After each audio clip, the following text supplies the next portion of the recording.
So a lot of us, when we're heartbroken, like we want another relationship to save us from that pain. We want that knight in shining armor or that soft and sweet goddess to take away all of the heartache. That's not actually helpful. The best thing that we can do for ourselves and our future partners is to take time to recenter ourselves, to come back to who we are and not be emotionally dependent on another person to make us feel good about ourselves.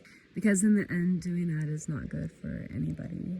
When we're in these kinds of deep relationships, it's usually common for both people to change a little bit about themselves in order to please the other person, or maybe let go of some of the things that they used to love or that their partner's just not into. We tend to shift and accommodate, and some of that can be healthy, but too much of that can be really destructive, and we really lose ourselves and who we are and what we love in order to feel loved by someone. So taking a decent amount of time after a breakup to rediscover yourself again. It's a great time to get out there and do the thing that you've always wanted to do that you've never done before without worrying about how someone else feels about it. Being single for some time is such a great way to have the freedom to explore yourself and come home to yourself, to really feel what it feels like to receive your own love.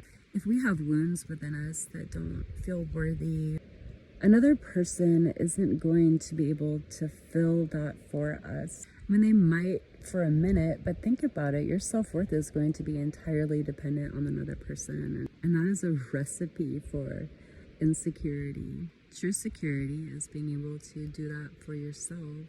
And that way you feel much safer inside of yourself, and that other person feels a lot safer with you, and you feel safer with them. If they withdraw their love, you're okay. I mean, yeah, it's gonna hurt, but it's not going to be the end of the world because your love is there for you all the time. So for my people who are always in relationships and don't feel like they can spend time alone, I encourage you to give it a shot. And if it feels really difficult and if it's painful to be alone, then that means to lean into it a little bit further. And you might find it starts to become a very pleasurable experience. And once you're not looking to any other to fulfill you, you might be amazed at how well you can enjoy that other person or these things without the fear that if it leaves, you will be devastated. Because when you know you've got yourself, you know you've got yourself. And this brings true freedom to your heart and to those who you love and love you.